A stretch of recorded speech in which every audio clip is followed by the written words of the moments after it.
You know what I'm saying? I Brother did go like, Shaka, oh, yeah. let me say this before I go. You are Yeah. one of the most dangerous brothers in our community. Why? Because he has been listening for a long time. And when you say something, he's going to say, wait, but you said this on this day. Here's the video. And he's going to have the He is documentation. one of the most dangerous brothers in our community. And so I'm excited that you're here. I'm excited that Soneta's audience now knows about you. He was talking to me about Shaka. I thought he was talking about Shaka almost for a second. Because Soneta love him some Shaka Ma'at forever. So I'm just honored that now we have a more global. I know Rob Moore was kind of making a joke, but he was also making a comment. The reality is that this internet is going to allow Africans all over the world to connect on our interest, and that is powerful. That is powerful. Yes. I'm honored to be on. I promise I will communicate with you. I'm watching your shows ardently, Shaka. So whenever you would like me to come and chat with you privately or publicly, please let me know. Yeah. Okay.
Hotep Senu Hena Senut Iti Ren I Shakandugu Kemet. I hope there's no denial.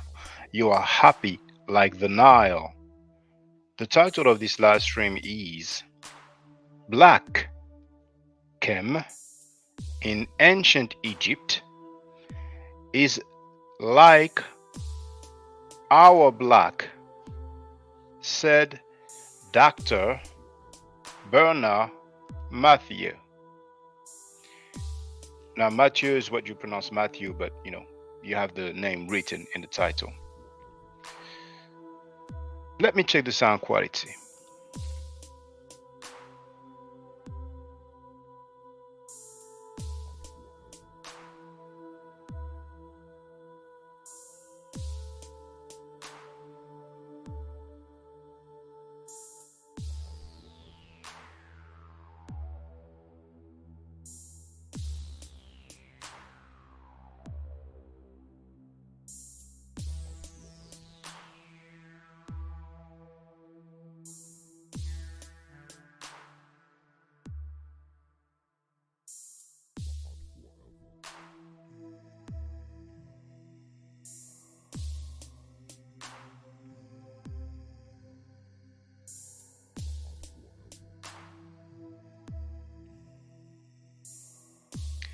It sounds good on my end. However,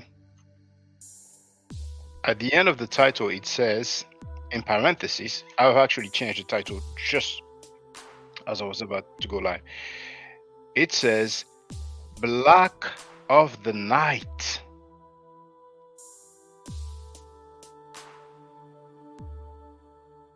Here it is.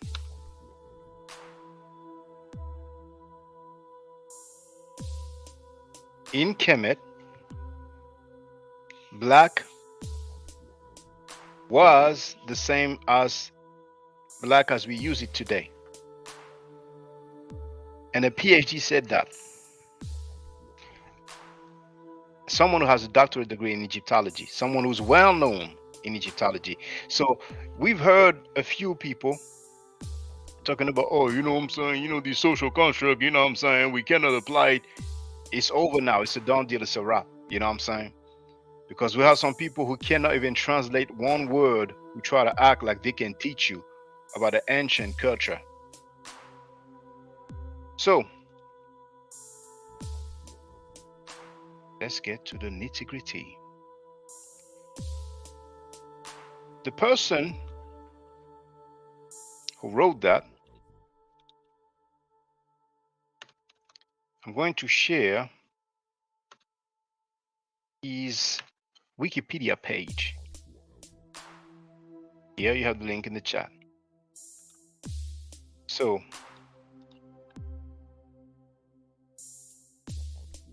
in the English entry on Wikipedia, the people's favorite,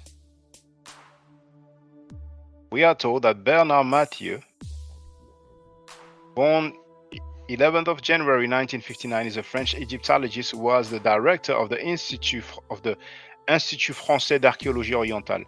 Basically, it means, French Institute of Oriental Archaeology. Now, Oriental is like, Eastern, archaeology. From 1999 until 2005. Then you have a few of his work there. He actually translated the pyramid text of Pepi I. Anyway, then we have the French page for the record. As a matter of fact, I can just go there, go to French, and I'm sharing the link in the chat. You have it in the chat. And here it says that he was born on January 11, 1959 in a place called Avalon. He is a French Egyptologist. He participated in numerous archaeological missions on the temples of Karnak or at Saqqara.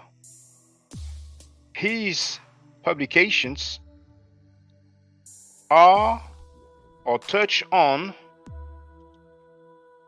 the language and literature, the Egyptian language and literature,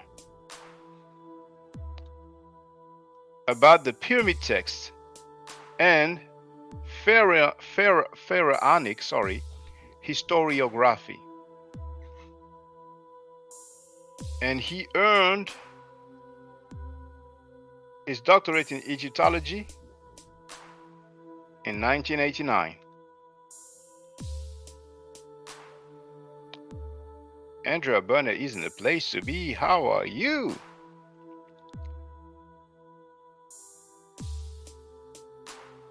So now,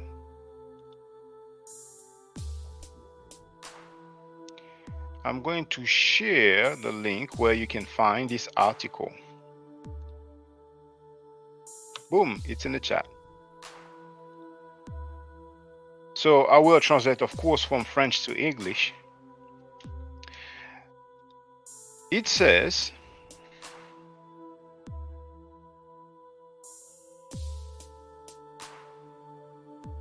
colors or the colors in the pyramid text. And it says further, an approach of the chromatic systems. In parentheses, it says investigations in the pyramid text, and then it says 2. So here we have his name. He is from the Institute of Egyptology called François Dumas. And here we are told about the University Paul Valéry in Montpellier.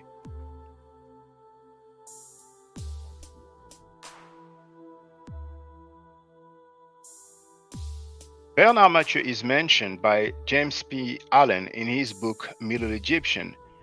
On page 464, James P. Allen recommends that book for French speakers called Cours d'Égyptien hiéroglyphique, lesson of hieroglyphic Egyptian. And this book was written by Pierre Grandet and Bernard Mathieu. Now, Bernard Mathieu, you may remember the longest papyrus in the world or let's say the longest ancient Egyptian papyrus in the world, that book that some of you have contributed financially. So I have the 3 volumes. This one is Pierre Grandet. So that book that he's recommending, that James P. Allen is recommending, was written by both Pierre Grandet, who wrote about the Papyrus Harris, and of course, Bernard Mathieu, that we are dealing with primarily today.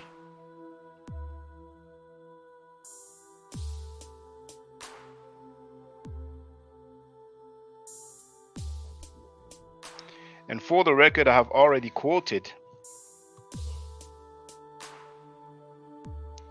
from that book. This is the book cover. Once again by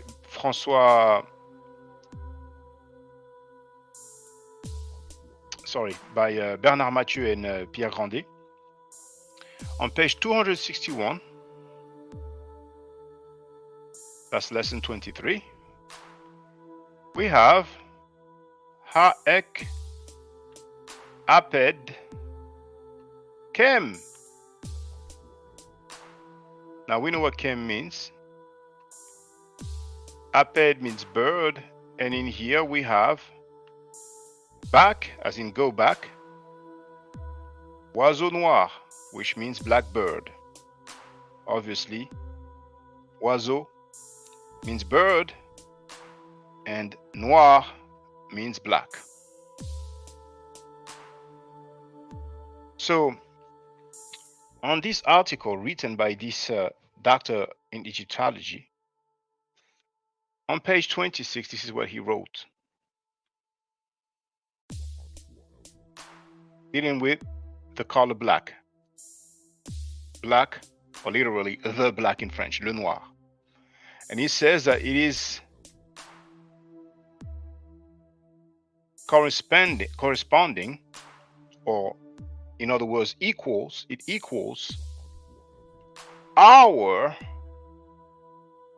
black. Notre means our. And then he says the Egyptian term kem, and he added literally sombre, foncé. Now both those words are translated as dark in English. But if you want a synonym of sombre, you can look up gloomy, but really dark is the best word in English. Hold on.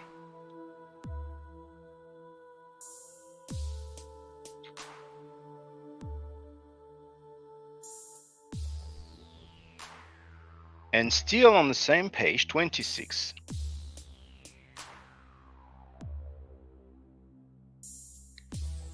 He wrote, this color will later describe, for example, the hair, les cheveux, of the pretty Mutirdis, priestess of Hathor.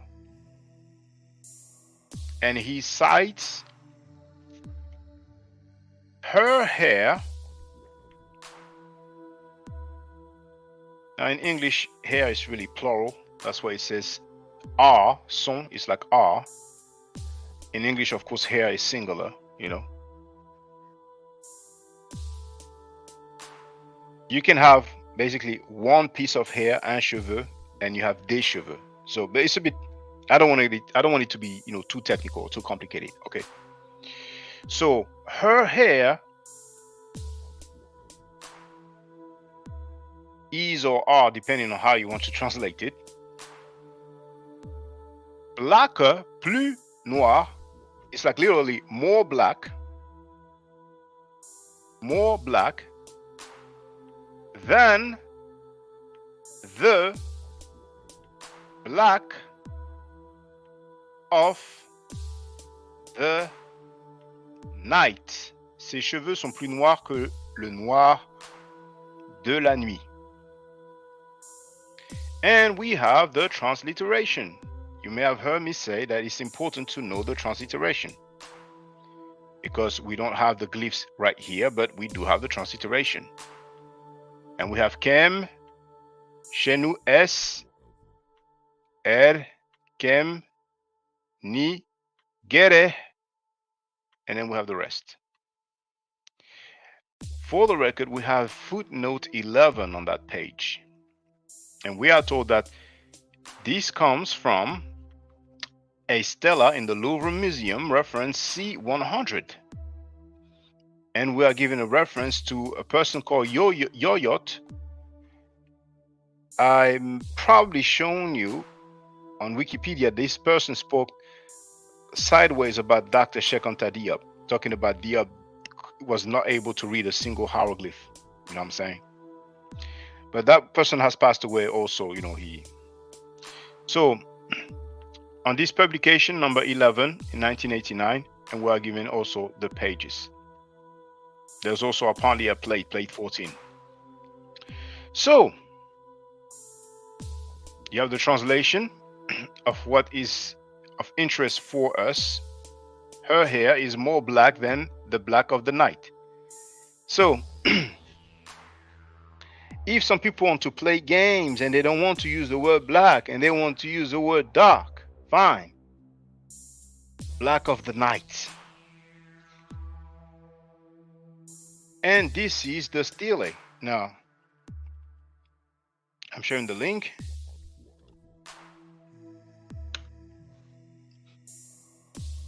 So you have the link to the artifact on the Louvre Museum. Okay. Now, I was looking for the word black. I couldn't see it. And I started wondering, well, what's going on? Did Bernard Mathieu make a mistake with this artifact reference C100? Then I wonder, is it possible that the bottom part of the artifact has a different reference? And for the record, as I looked for this artifact, let me share that link also.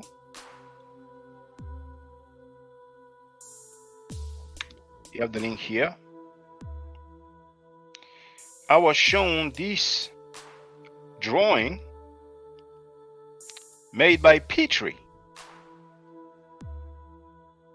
And on this link, at the bottom it says, as you can see here, drawing of the so-called poetic stele, Louvre C100, Louvre C100, depicting very likely the Theban ruler Menkaper Ini. And it says the original work is at the Louvre Museum, third intermediate period, reference Jean Yoyot, Pharaoh Ini, and it says in French, un roi mystérieux, so a mysterious king of the 8th century before Jesus Christ. And we are given the same publication, number 11, 1989, and the pages that we are given is 113 to 131.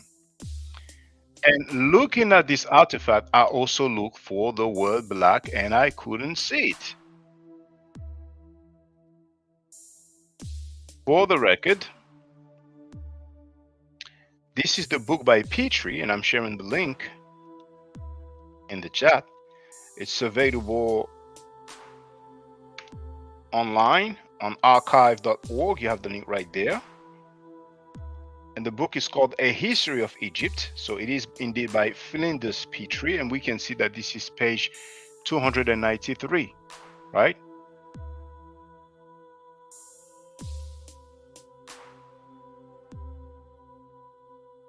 But I came across this picture, which is a bit better. And you have the link here. This is on Wikimedia Commons. The link is in the chat. And to my surprise,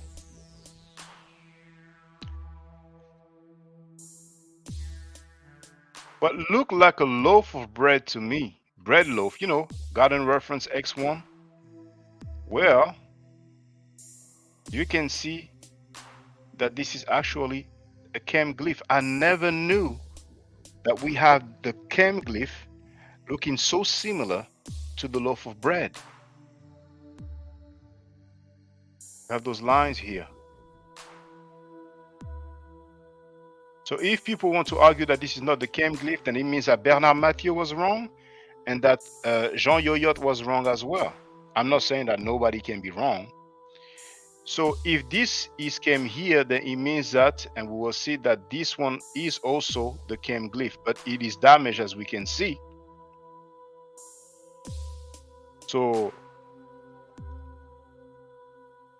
once again, I've shared the link to the Louvre Museum, and now this is what I thought was the bread loaf. As a matter of fact, we have a couple here.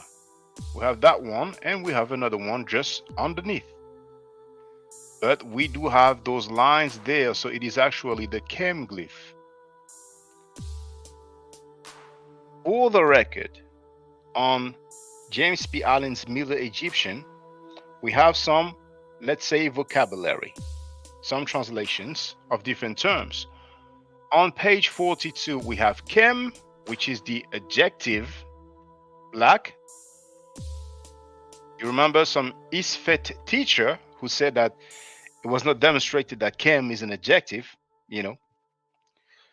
Page 531, we have the word for hair, which is chenou or chenoui.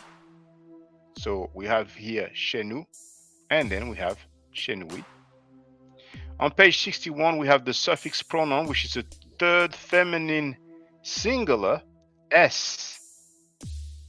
So it can be written with the folded cloth or ultimately with that glyph.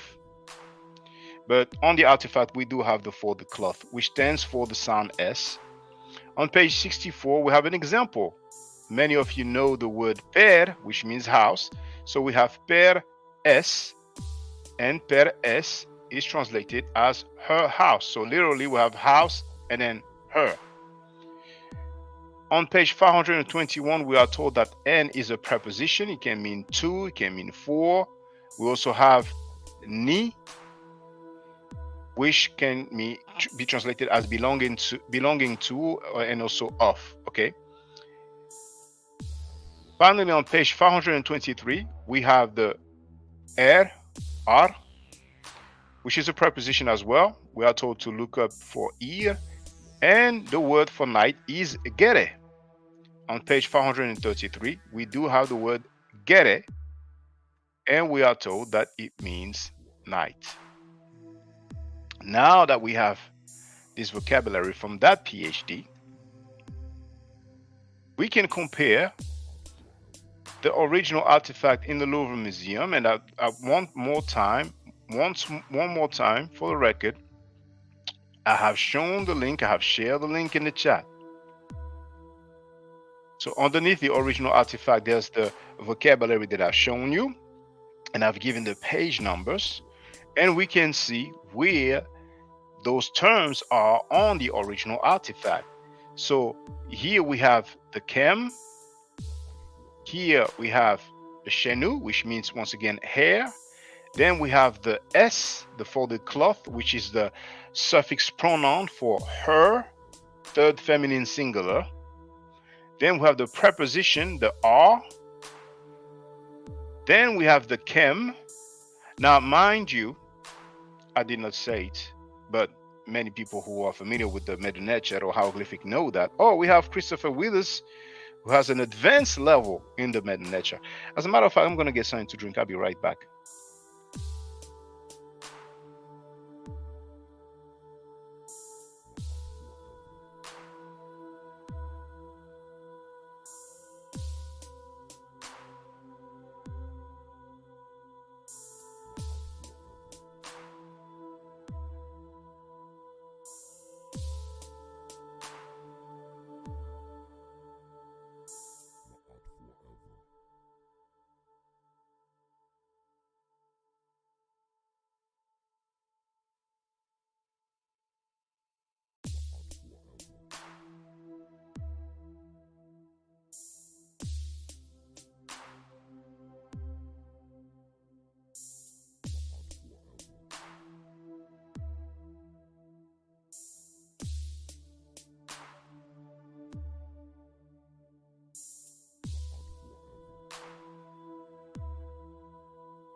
I'm back. Let me just check the sound just in case.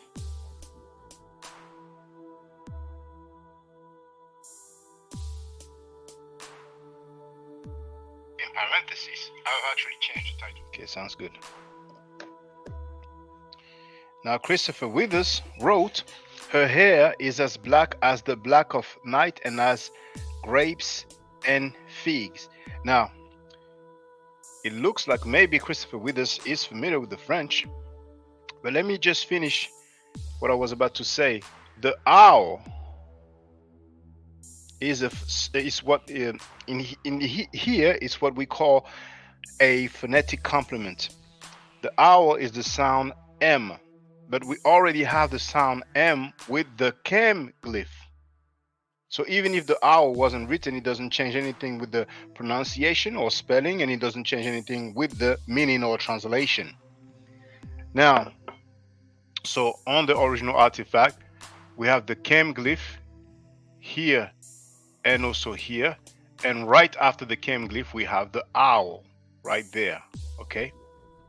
Now, just going back regarding Christopher Withers' translation, he basically translated, you see here it says, ses cheveux, here, ses cheveux sont plus noirs que le noir de la nuit. Then we have a comma, and then it says, then the grapes and the, now I'm not sure how you call fig in English. Just want to verify how you call it. Well, indeed, fig. So in English, it will be spelled just like Christopher Withers wrote it. Okay. Now, let's go back. Okay. So once again, we have chem, which means black, chenou, which means hair, third feminine singular suffix pronoun, which stands for her, the S, the folded cloth, which stands for the sound S. Then we have the R, which is a preposition. Then underneath, we do have the chem again.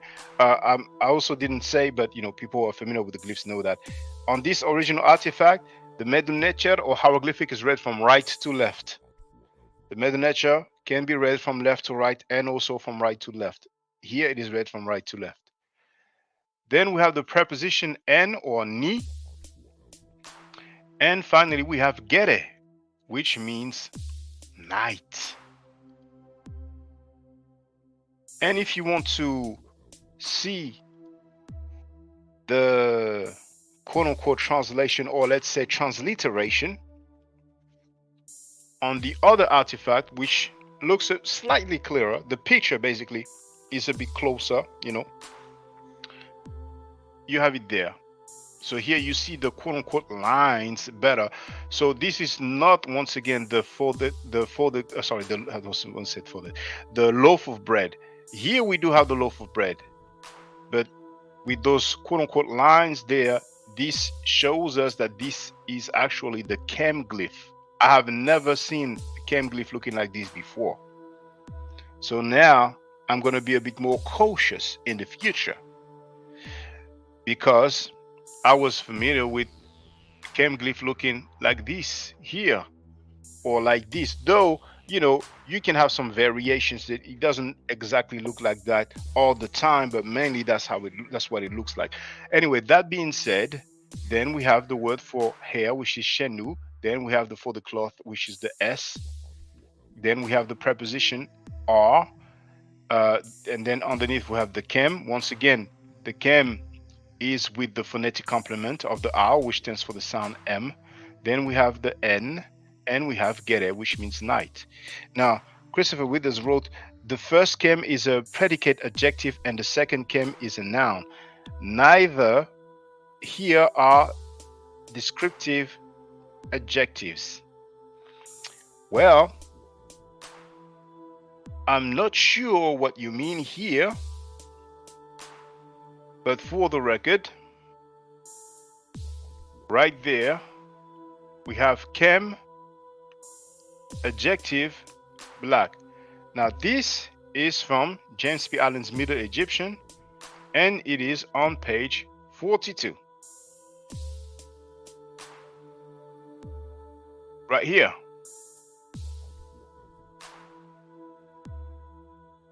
So if people want to argue whether it is an adjective or not, they are free to do so. I don't mind if people disagree with me and with what I'm presenting. What's for sure, I don't think that anybody will disagree that it means black. That's how Bernard Mathieu translated it here on page 26 of this publication. And I don't know if you were there from the beginning, Brother Christopher, with us, but I have shared, this is the link to this article. So some of you may know some French speakers. Feel free to ask them if what I said was correct or not. I've made mistakes in my life before, and I really have no problem just stating for the record publicly whenever I made a mistake. So I'm very comfortable. French is my mother tongue, so I'm very, very comfortable. But people should not take my words for face value. Feel free, everybody, to ask any French speakers that you know if what I said was correct or not. And we have seen that some ISFET teachers, some ISFET slash ISFETU people have claimed that they have some friends who translated a French book into English, and the book is about 500 pages long. And we have seen, when I just asked how long it took to translate that book, how I was disrespected and told that I'd have comprehension issues and so on. And you know what? Since I mentioned the term ISFETU, there's this book by this PhD right there.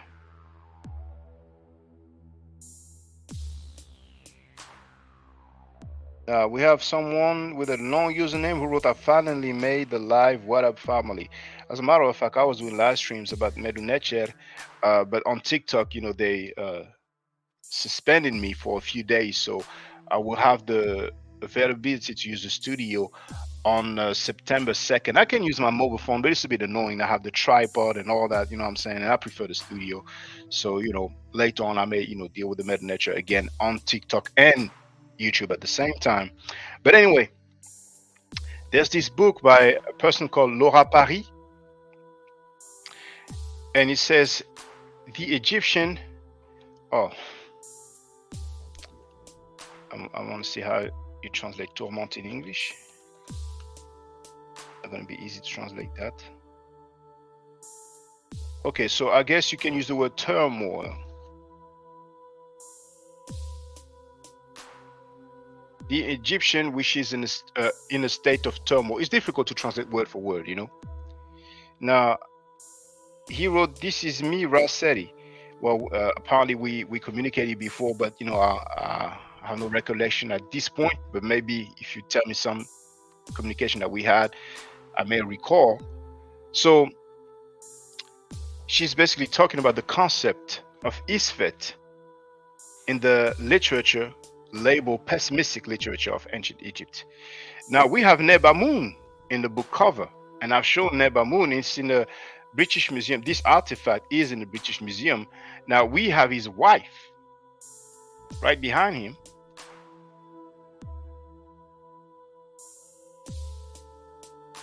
And their daughter just underneath him. Now, for the record, we're used to seeing the woman lighter, but here his wife is darker than him, and his daughter is darker than him. He's called Nebamun. And as a matter of fact, I'm just going to share a link to the British Museum so you can see. But that book, oh my goodness. But you know, scholars, particularly PhDs, they've worked meticulously. Many of them speak several languages, contrary to you Isefetiu people who only speak one language and cannot even translate a single word in the language that they claim to be teaching, right? There's about 30 pages in the biography, in the bibliography, sorry. But anyway, that being said, let me just share the link. Nebamun.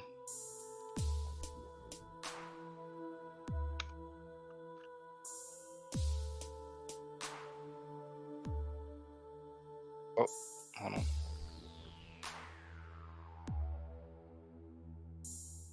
I'm gonna add British Museum. There was a PDF in the British Museum, but I want you to see the artifact. There it is.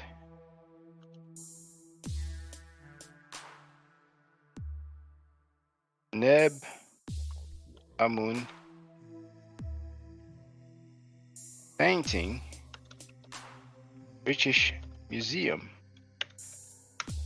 Here's the link in the chat. And here's the artifact that you've seen on the book cover. There it is. It's sharing well? Yes, it is. So we have Neb Amun here. We have his wife behind him. See that? And their daughter right underneath. So some people talk about red ancient Egyptians. Anyway.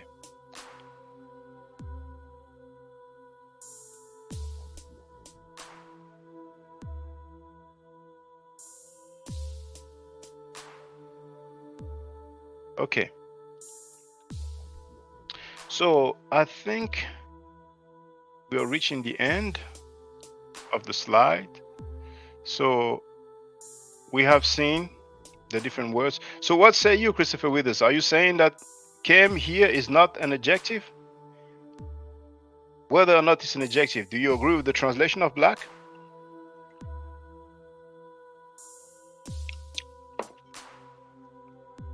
Now, for the record, that book, Cours d'Égyptien hiéroglyphique, this is a picture that I've taken myself.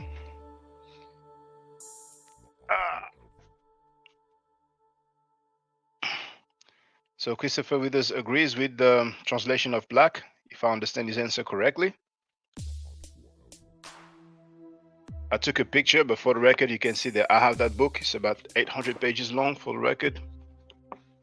So that's the book by Bernard Mathieu and Pierre Grandet.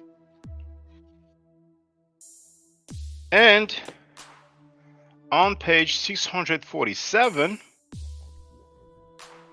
we have here Memi, which is a given name, and then we have Kem. This time Kem is written without the phonetic complement of the owl, and the owl once again is the sound M. Now Christopher Withers wrote, black is a good translation. And finally we have the determinative of the seated man. It has no phonetic value here. So here we have the transliteration. We even have the references. PN1, so basically it's one of the pyramid texts. Probably the one of Neat, but don't quote me on that. And no, actually, no, my bad. No, this is not the pyramid text here. This is, if I'm not mistaken, it's a book by Henke. Now, I'm not sure how you pronounce it, but the surname is written this way. If I go to the list of abbreviations,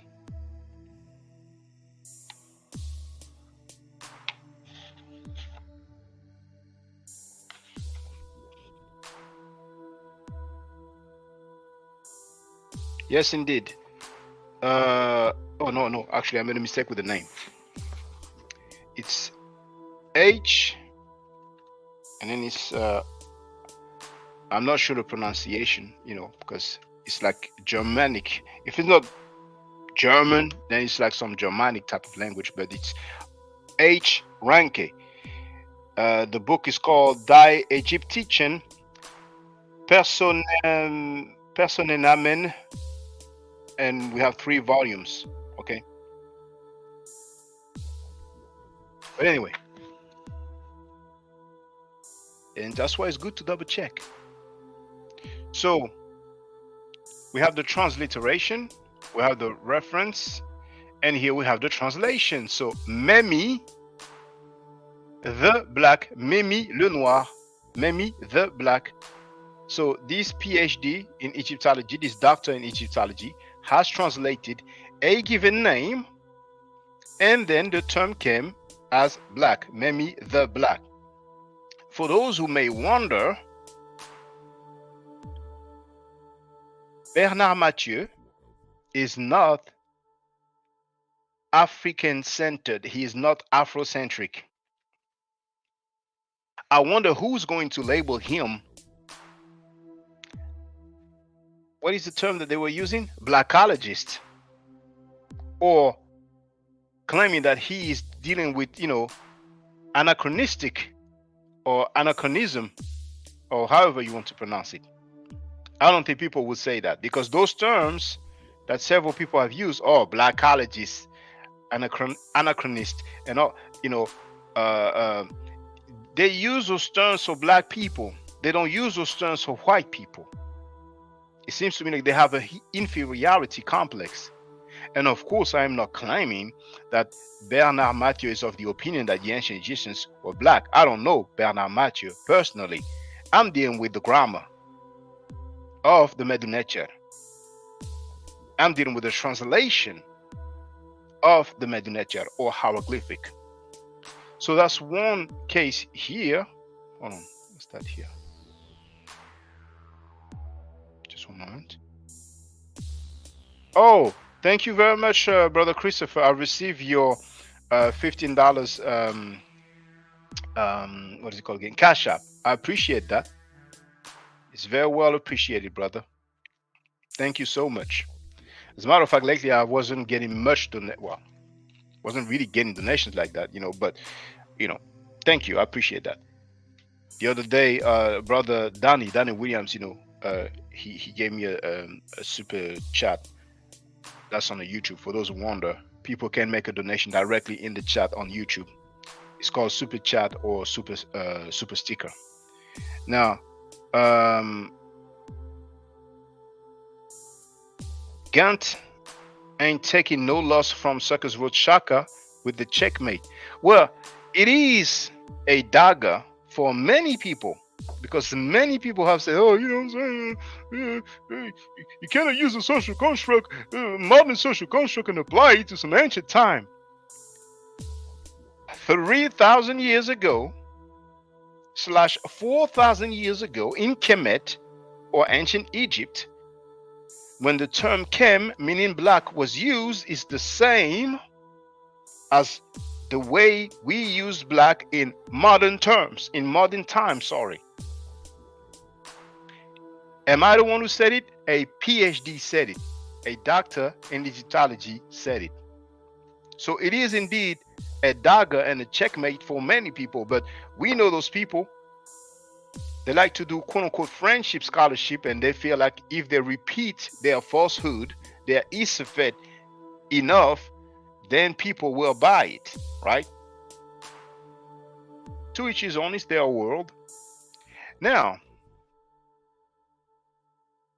many times I quoted James P. Allen in his Middle Egyptian on page 5, and we have Henanit the Black, and he showed the line drawing of the original. This is not the original right there. This is the line drawing, and here we have Henanit Kem. So 2 different books, 2/3 different PhDs, because this book once again was written by 2 Egyptologists, one called Bernard Mathieu, the other one called Pierre Grandet,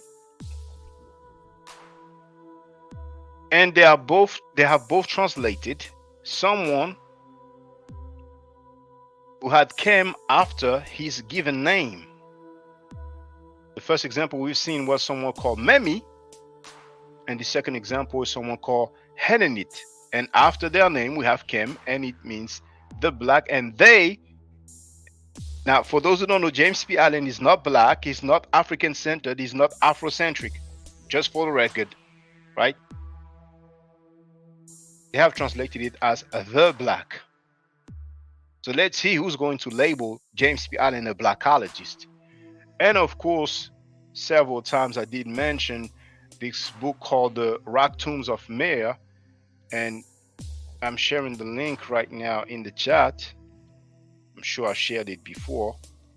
Now he is called Black Man, but he was not a black person. That's just his name.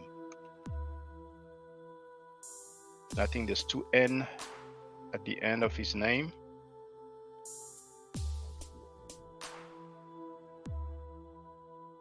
Oh no, there isn't. Good thing I checked. So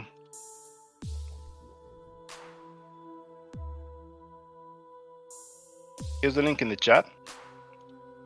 Now this book is called The Rock Tombs of Mur. This is part 1 or volume 1, and on page 9 we do have Niank Pepi Kem. We have Niank here, then we have Pepi, which is the name of the ruler or the Nesu or the pharaoh or the king.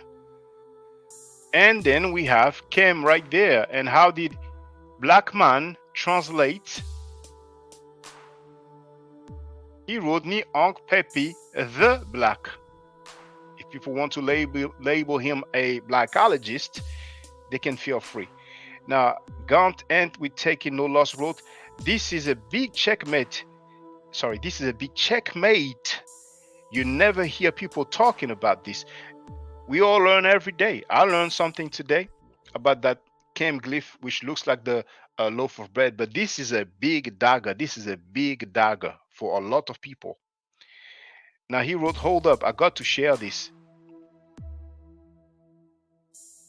Now, we also have here Happy Kem, and it's translated Happy the Black. And for the record, on page 10, Black Man translated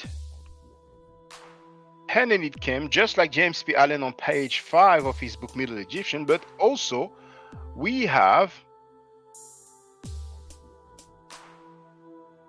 Hanenet Kem, and we can see that he translated Hanenet the Black, right? So we have Hanenit Kem, Hanenit the Black, then we have Hanenet Kem, and it says Hanenet the Black, and finally we have Haneni Kem, and he translated Hanenit the Black. And I think that's my last slide. It was my last slide. So if somebody wants to say what's up, ask a question, or make a comment, whether you agree or disagree, feel free. I share the link, and if there's nobody, then I call it a day. But I'm very glad to share this with you all, brothers and sisters. So here's the link to get on the panel. I'm telling you, this book right there, I'm telling you, I mean, I have so many that I'm going through. Like I told you, there's this one that I'm going through, but then I have so many others that I want to go through. But that one, I saw it a while ago. As a matter of fact, you know what? I went to this library that has mainly books about Egyptology. I wanted to purchase the pyramid text, actually by Bernard Mathieu. And he had the transliteration and translation, but he didn't have the pictures. There's another book by another Egyptologist, a female, Christopher Withers wrote, who said Kem cannot mean black? Isfet Ujau. Isfet Ujau said that Kem is a title. And for about 3 hours, he could not demonstrate that it is a title. And then he said, when I told him that he failed to demonstrate that Kem is a title, he said, just like you haven't demonstrated that Kem is an adjective. But for the record, I'm going to share the link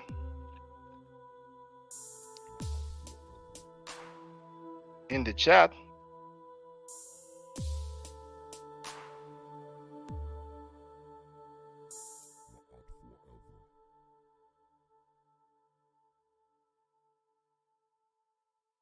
Here's the link in the chat.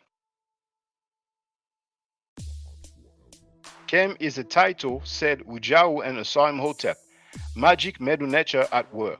Now, of course, Ujao may say, "Oh, I wrote in the chat that black is acceptable as a translation," but he's freestyling because he's on tape saying that Cam is a title. Because what they like to do is say, "Oh, a Cam," you know what I'm saying, Now, Christopher Withers wrote, Ujao said it cannot mean black. When we had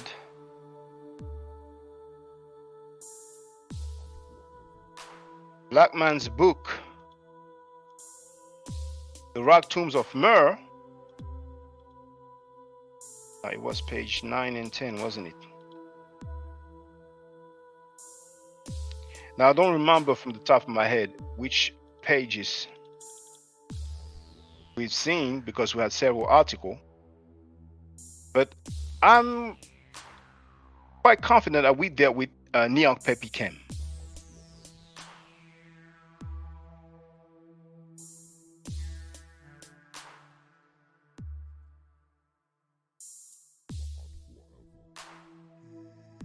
And we dealt with some other names, other Shen or Shenu, other cartouche, right? And in this link, you will hear Brother Christopher Withers, Isfet Ujau, and Isfet Asaim Hotep. You will hear both those Isfetiyu claiming that Kem is a title.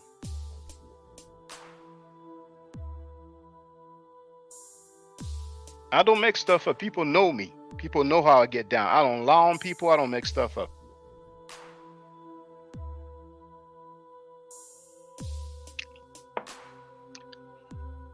Then to take it further, they were talking about, oh, their skin's not black, but their hair's black.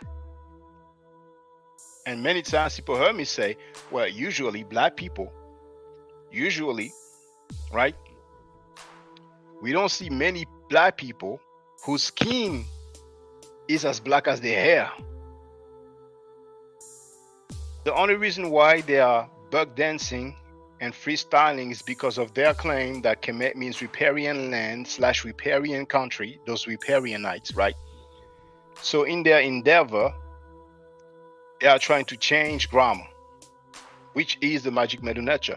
Now, Gaunt and Taking No Loss wrote, Isfet Wujau, the same dude who was plagiarizing people's work in his book a while ago. I was told he admitted that he plagiarized, That's what I was told. Isfet Asaim Hotep, I have no recollection of him admitting that he plagiarized, but for those who don't know, I can share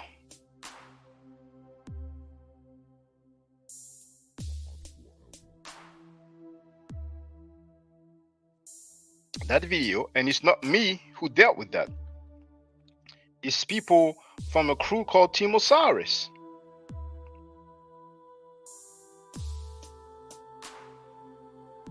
Isfet Asaim Hotep have plagiarized several books in several languages. See, Isfet Uja, I was told he plagiarized, just from James P. Allen, just one book, just one passage or whatever. I forgot if it was a sentence or a paragraph, you know what I'm saying? But I was told that he owned up to it, you know what I'm saying? But here's the link. Isfet Asaim Hotep, serial plagiarizer. Team Osiris have detailed the countless plagiarizing of Isfet Asaim Hotep.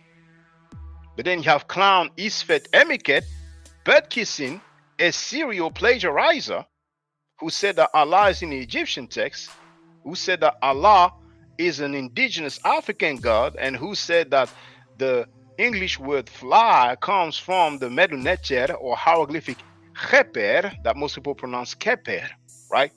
So we have Isfet Emiket along with Isfet Uja, who are butt kissing a serial plagiarist or plagiarizer who is pseudo to the bone, who false claimed being a historian, who false claimed being an anthropological linguist, And they have the nerve to disrespect people who disagree with their pseudo claims. However, hold on.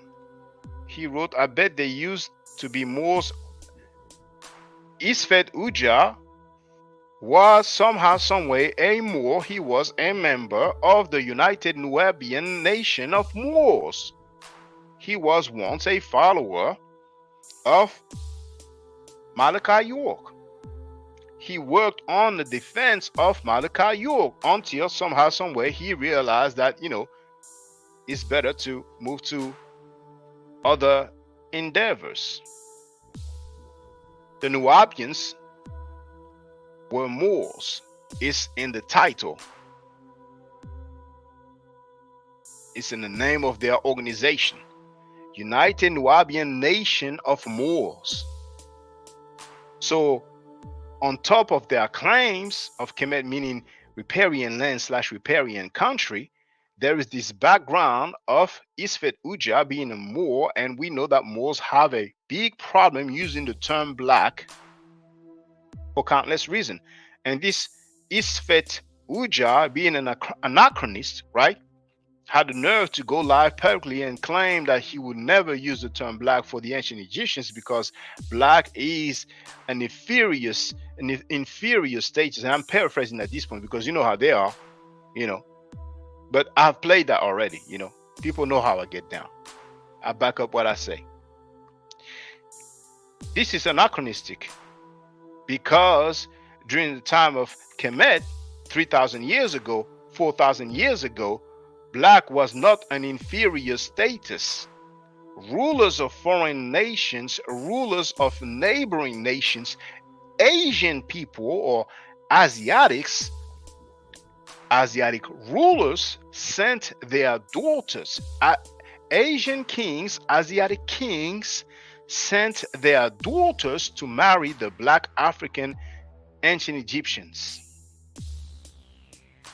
And this is documented in the Amarna letters. There's plenty of books about the Amarna letters. We have the names of the rulers, of the kings, and we have the names of the daughters that were sent to marry the ancient Egyptian rulers. And I can give some, a few names,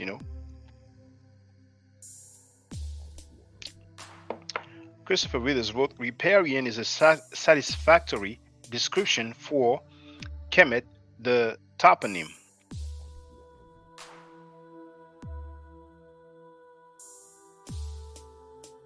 Is there an Egyptologist, and let's be specific, is there a doctor of Egyptology?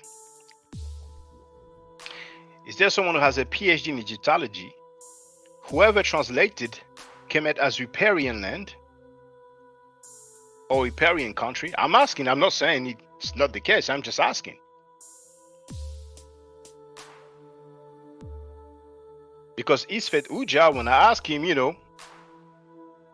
how many scholars agree with his claims, how many PhDs, he said less than 10. See, those people are very, very strange. It's better to say less than 10 than to say 1 or 2 or 0. Now, Gunt and Taking No Loss wrote, York followers are some messed up people. Well, there's good and bad everywhere.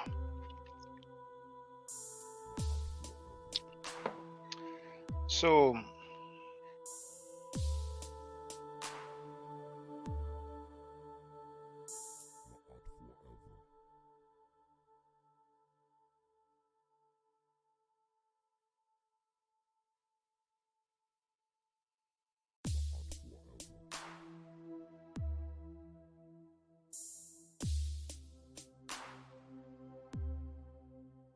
looking for some names.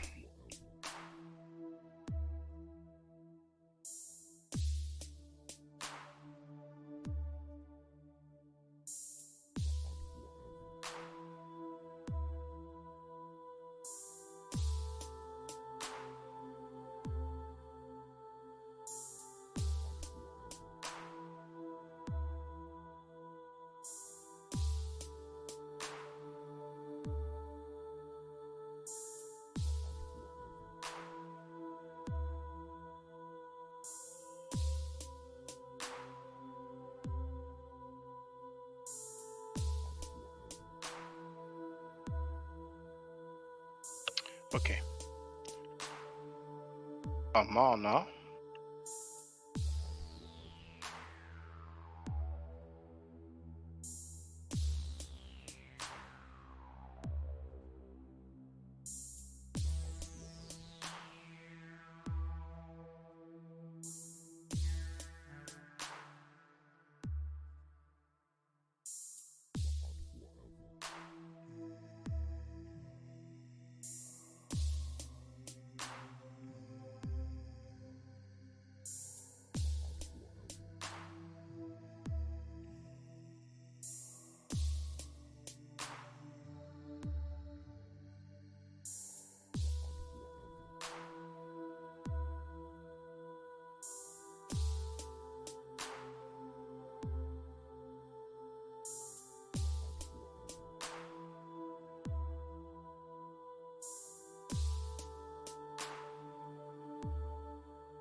There it is. So I'm going to share. Is there a view? View. How do you do again for the? Oh, never mind. I make it larger. So let me share this.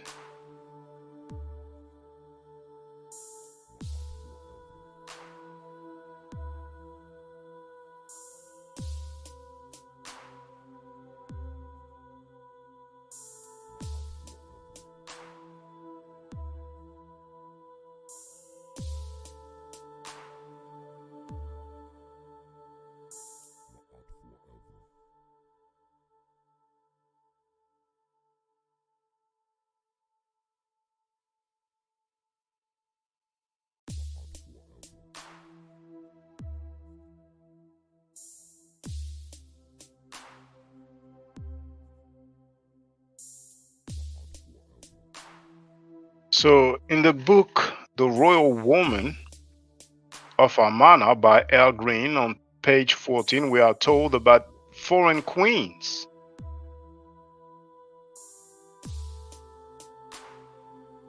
And it says, as we can see,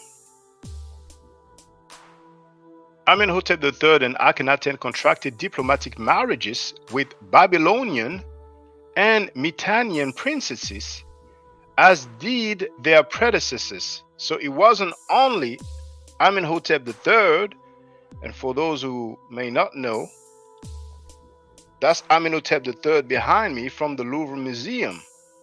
I've shared the link many times, so people can just go on any search engine and type Amenhotep III. But you know what? Sharing is caring.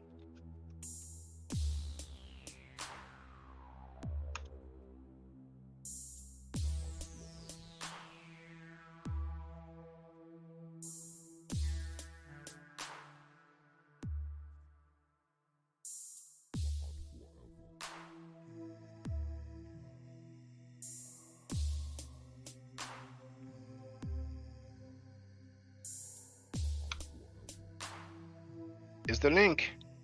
Amenhotep III at the Louvre Museum. Christopher with us, brother.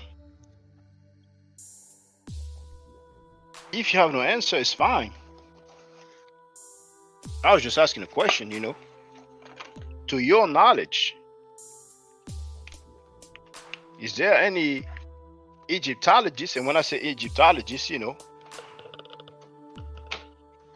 to be specific, someone who has a doctorate degree or PhD in Egyptology that have translated Kemet as riparian land or riparian country? To my knowledge, there isn't any, but I may learn today or tomorrow.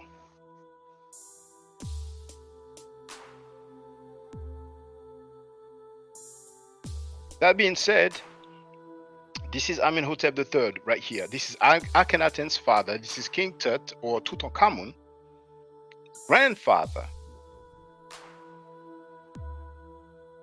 So it wasn't only Amenhotep III and his son Akhenaten who married princesses from Babylonia and Mitanni, but their predecessors did the same, according to L. Green. These princesses will probably have been honored with their own estates and perhaps temples to the Aten, but their place within the royal hierarchy was circumscribed because of their foreign origin. As members of foreign royalty, they were not elevated to the position of king's chief wife, but behind the scenes they would have exercised whatever influence they had. Now, Christopher Withers wrote, I don't need an Egyptologist for this, but I do know some who did not disagree. Well, you know what? When it's in writing, you don't really know, but I'm sensing some tension.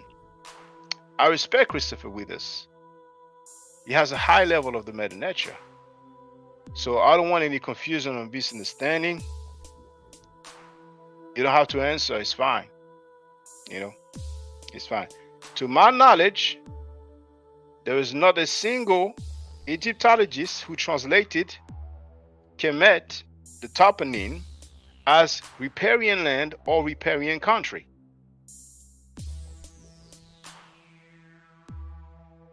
If we want to take into consideration the claims of plagiarists and pseudo people who claim that Kem is a title but cannot demonstrate that, just like Isfet Ujau, 3 hours, and he used Pascal Vernus, not the book that I'm showing, but the book Athribis, right? He also claimed that some friends of him translated nearly 500 pages of the French book Athribis from French to English, but when he's asked how long it took them to translate it, he cannot answer. He is a pathological liar, but it's fine. People have the right to support him and defend him, right? But he brought up Pascal Vernus' book Athribis in order to demonstrate that Kem is a title, and he failed. And he had the nerve to say that it was not demonstrated that Kem is an adjective. I've already shown James P. Allen, and he wrote that Kem is an adjective. Now, Christopher Withers added, as a matter of fact, well-known one who books you read agree. I know this firsthand. The expected mean probably is meaning that he meant, but anyway, he wrote the expected mean is still black/dark. I'm okay with this. Water, dark, wet, lush, all go together. Yeah, but I have no name, I have no reference, So are you saying that there is an Egyptologist who translated the toponym Kemet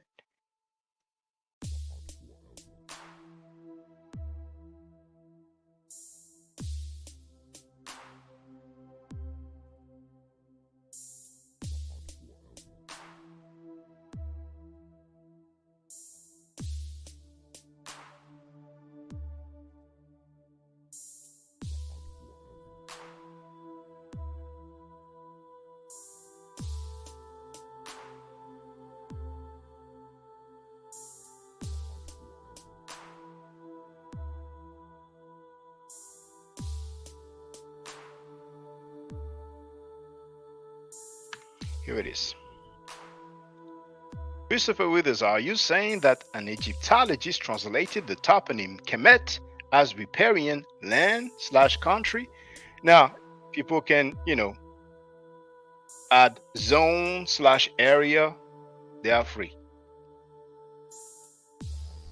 But mainly, have they used riparian in their translation of Kemet? I mean, have they? Has he? And who is it?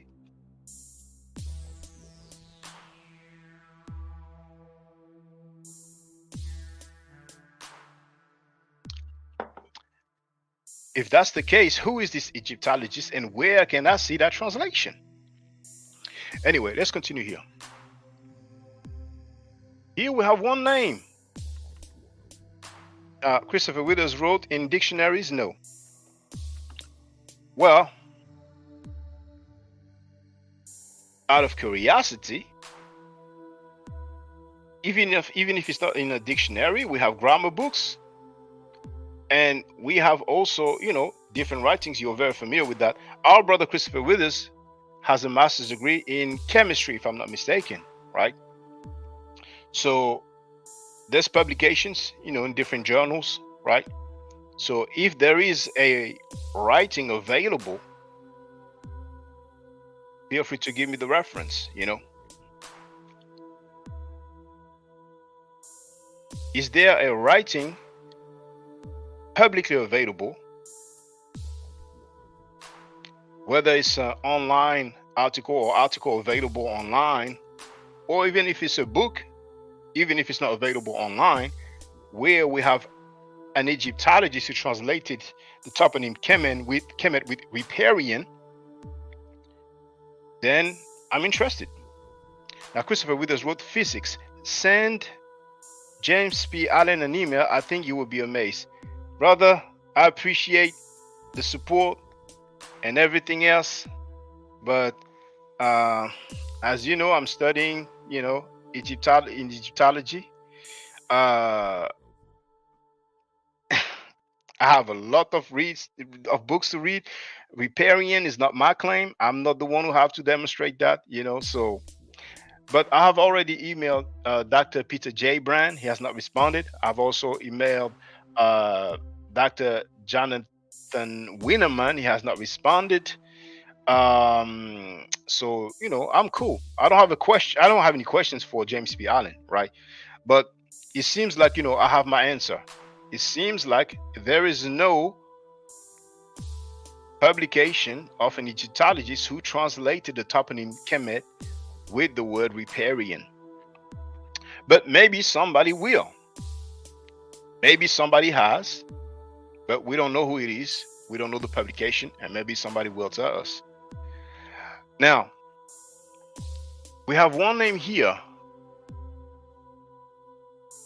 Now, Christopher Withers wrote, no, it does not exist. I had a feeling, but you said it. So, there it is. Now, for the people who support the Riparianites, you have seen not only me, but so many people who substantiate what they say by giving references. Not just names of scholars, but the publication, the page numbers, and many times they have actually showed the quotation or citation. But those Isefetiu Riparianites, you have to take their words for it. As a matter of fact, just a few days ago, Isfet Ujau said that Kem being a title, everybody and their mama knows this. He's on tape saying everybody and their mama knows this. With Kem being a title, Kem after a name, like we have seen for Henedit Kem on James P. Allen's Middle Egyptian, like we have seen also on Blackman's, what is it called again? Rock Tombs of Mer, is it? The Rock Tombs of Mer, indeed, part 1 or volume 1. And as we have seen also in Bernard Mathieu and Pierre Grandet's book, Cours d'Égyptien Hiéroglyphique, I believe it's on page 647, where we have Memi Kem, and it's translated as Memi le Noir, which is in English is Memi the Black, right? So Kem after a name, Isfet Uja said that it's a title. Kem after a name is a title, and everybody and their mama knows this. So if some people appreciate the Riparianites, the RIP Arianites,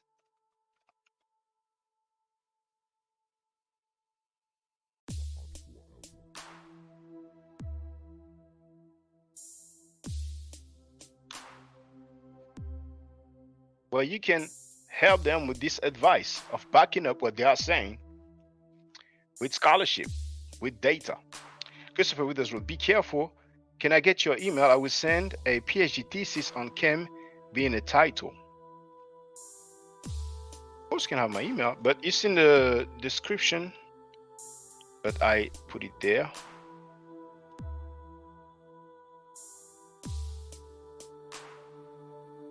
In the description of my videos, that's what it says. You have my email address, and I added, email for Medunetter, hieroglyphic lessons only. But of course, feel free, Brother Christopher Withers, and make sure to copy and paste it, everybody, because that will avoid any mistake.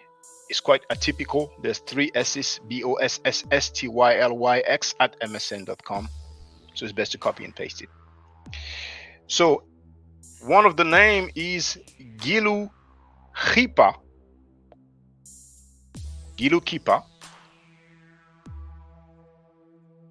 Mitanni or Naharin in western Mesopotamia was among the most important allies of the Egyptians during the reign of Amenhotep III. Gilu Khipa, the daughter of Sultana II of Mitanni. So we have the name of the girl, the princess that was sent to marry the Kemetic or ancient Egyptian ruler. We have her name, we have the name of her father. She was sent to Akhenaten's father, so that's Amenhotep III, as a bride in the 10th year of his reign. We have name, date, and places. We have the name, Western Mesopotamia, Mitanni or Naharin, and we even have some chronological time frame. Name, dates, and places. Many times I told you, brothers and sisters, ladies and gentlemen. Anyway, her impressive entourage is mentioned in his commemorative scarabs. Afterwards, he seems to have disappeared from view and is not mentioned again until the negotiations for the marriage of her niece, Tadu Khipa, took place. And here, Tadu Khipa, we are told, in the closing years of the reign of Amenhotep III, yet another Mitannian princess was sent to Egypt, the daughter of King Tushratta. Tadu Khipa is referred to in letters from Mitanni as the mistress of Egypt, that is, the queen. She is mentioned in the cuneiform Amarna correspondence until the 4th year of Akhenaten's reign, and some scholars identify her as Kiya, Akhenaten's secondary consort. So some people are anachronistic or anachronist because of their ideology or doctrine, not to say agenda. They don't deal with history from a scholastic perspective. And as a matter of fact, whenever you have somebody boot kissing a dude who claims that Allah is in the Egyptian text and that Allah is an indigenous African god, you know by default that person is pseudo. But to each his own. That's their world. So I've shared what I wanted to and more. If nobody wants to get on the panel, then I guess we can call it a day. So I'm sharing the link once again, just in case somebody wants to say what's up. And then I can call it a day if nobody says something. So you can participate in the chat or get on the panel, it's up to you. But I'm very happy. But indeed, man, this book, oh my goodness, But there's many others. There's many others that I have to go through, what I'm saying. The Living Wisdom of Ancient Egypt. This book, there's so many I started, I did not finish, but I started that book by Jan Assmann about Ma'at, that one was translated in French. Now this one, I don't even think I started that one, but about Manetho, what I'm saying, and like I've shown you this, that one I started it, Len Shabazz about his time in the NOI, then Paul Guthrie, the one who made the video Get on Board the Wheel, you know. He had a book. Bernadette Menu, for those who know her, lived in ancient Egypt. And that one will probably be interesting. Claude van der Slayen, I'm sorry about the pronunciation. Egypt in the time of Moses. And this one will probably be interesting as well. Text, artifact, and image revealing ancient Israelite religion. Edited by Gary M. Beckham and Theodore J. Lewis. But that's just a few of, you know, there's so many books I have that I'm going to go through. There's, hold on, I'll put that back in order. There's so many that I have purchased, and there are ebooks, some Kindle format, some PDF format. So there's a lot of things that will be shared, you know. When I got that book about Isfet, I also got that one. So, you know, Tomb of Hat of the 18th Dynasty in Western Thebes. Now it's by Imani Hussein Ali Atiyah. And there's going to be a fair bit of text that we will be able to go through.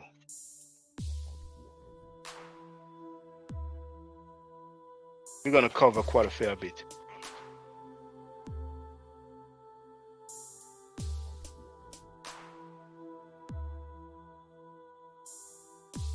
That one is in French, but you know, there's so many others.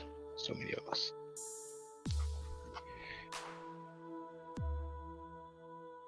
The Collector's Eye, masterpieces of Egyptian art from the Thalassic collections.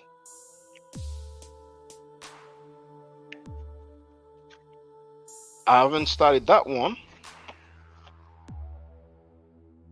And of course, I've already shared quite a fair bit from that one. The Painters of Ancient Egypt by Nadine Cherpion. There's going to be a lot that we will cover. The ops have been annihilated. The ops have been pacified. I'm chilling like a mofo. Now, Christopher Withers wrote, I will send it to you tomorrow. It's on my desktop at work. Thank you. So stay safe, stay healthy. If I'm allowed to buy the Necheru, I will definitely holler back at you. I don't argue, I state facts. If you're not part of the solution, you're part of the problem. If you do not think right, you will not act right. If you know better, you will do better. Dua itu, dua Necheru, ho tep. Here's Brother Christopher. Feel free to make your closing remarks, brother. Hey, once again, Brother Shaka, thanks for coming on. I've been a fan since I first saw you, man. What was the video called? White Semites Black Awakening. That's right, White Semites Black Awakening. Still, it has not been debunked. It actually, when I think I saw that 2 years ago, 3 years ago, I saw your videos 3 years ago. It really made me step up my scholarship and begin to read. I'll be taking me a trip next year into Kemet to see everything for myself, besides studying it. One of the things that's very exciting about your videos is you're actually in there teaching. You're actually showing. All right, peace and Black Power family. Welcome to another Sonetta TV House of Consciousness production. You already know what it is. This is your brother Sonetta. I am your host, and I'm bringing in another heavy hitter. You brothers and sisters better be ready. When we build this wall, this Kemetic wall, oh my God, ain't nothing stopping. We bringing in another young brother. He's a scholar. You one leave, 5 more come in. Reggie leave, 5 more come in. You know what I'm saying? Garfield leaves and turn his back on Kemet, 10 more come in. We already got Chris Harris. We bringing in another brother who is awesome, who is powerful. I would say I don't know, between him and Jabari, I would say they probably right here until I see the brother's work and ethic, and if he can handle the ring, getting in or the battlefield or whatever, anybody that come at him, if he can deal with that pressure, I think he can because he's Kemet. And so without any further ado, I bring to you my brother, Shaka, in the building. What's up, Shaka? He runs the channel of Ma'at Forever. So if y'all are aware of that, make sure you go and subscribe to Ma'at Forever channel. Go over there and show some love for our brother. Peace and black power to you. Hotep. Shaka, what's happening, man? Unmute yourself. Hotep Sen-E Sanera, Yeah. thank you for the invitation. I just want to greet the people as I usually do. Hotep Senu, Hena Senut, Iti, Ren Isha Kandugu Kemet. I hope you're doing well. Bonjour, Sak Passe, Mbote, all that good stuff. Damn, don't Habari y'all hear gani? that? Don't that sound beautiful to your ears, man, right there? Just to hear him go in on that. I know he dealing with knowledge, man. Ne pas. Sak Passe, qui j'en ouye? Ça passait? Que j'en ai? Moins bien, moins bien. All right. D'accord. Vous-même. D'accord. Mon ami, I want to tell you thank you. I saw you a while ago. And I saw you last year, and I told Sonnetter, I think he was just so overwhelmed, but I was like, there's this brother. He speaks French. He goes in on the metanetter. So I did mention you, but I'm glad to get on here and ask you. Yeah, I do. Remember. Right, right. So, but what y'all failed to do, knowing what this platform is about, you failed to bring scholarship. You failed to bring your sources. And this is why I have to give it to my brother Shaka. He held it down. He kept asking you, where's your source? All you doing is talking. A lot of comments, 100 comments. Yeah, we live right now, man. Great interview yesterday, man. You made a lot of people cry. A lot of people got mad at me. I called my brother Garfield up twice. He ain't pick up the phone. I was like, damn, bro. I texted him. I said, Garfield, pick up the damn phone. Brother, it's all right, man. My brother ain't pick up, man. DF Peret Heru, Ka Aped, Menechet and Alabaster and chess. Yes, indeed. Right, and then it's the incense, right, natural so oil. Yeah. Okay, great. So you are competent, right? But yeah, imaki her nebet het. Yeah. So that's why listen, man. That's why I'm on your show, and that's why I'm talking to you. So then we go on and nature, and then we got Nkain, right? The ka off, yes. Right, the Imaki. Senusret. Yeah, Useret. That the Greeks call Sesostris. That's right. And then we have Aheru, justified or true of voice. So you're a priest. You more priest than them. I appreciate the class. The metanetric class is awesome. Thank you very much. You're a heck of a teacher, man.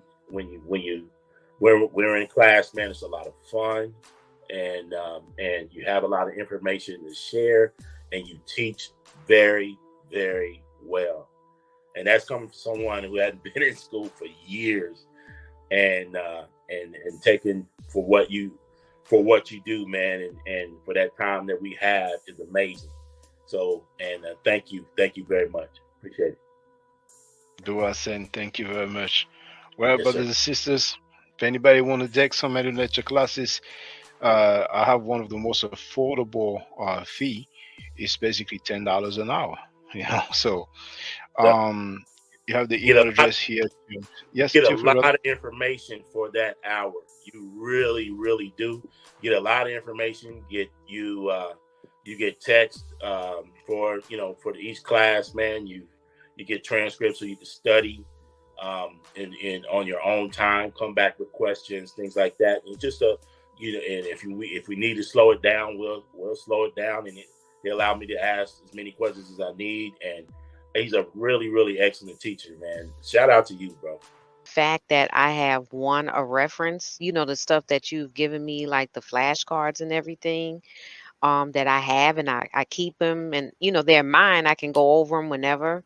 and then to look at the Meta Nature and to know that even still I can pick out, a good bit of them now and get a context of what's being said, even if I don't know some of the glyphs or whatever, that I've come a long way. I never would have thought I would ever learn the Meta Nature. I never knew I would find out it was named that's what it was called. I would have been going around, semi-informed, semi-ignorant, calling it hieroglyphics still. And then also, people should support if they don't want to take the classes. Maybe they're busier than I am, but I mean, just support it. Like you said, just make donations when they come on, and the whole fact that you've done so much research into like the origins of things. Now, for the record, for those who don't know, I'm giving Meta Nature classes. And here, that's the flyer. Okay? So, those who are interested, feel free to holler at me. If you're not interested, it's cool. But I recommend that everybody who has not yet seen the video, Kemet and Ma'at, Before Judaism, Christianity, and Islam, then watch it. It has about 300,000 views and really deserves to have a lot more.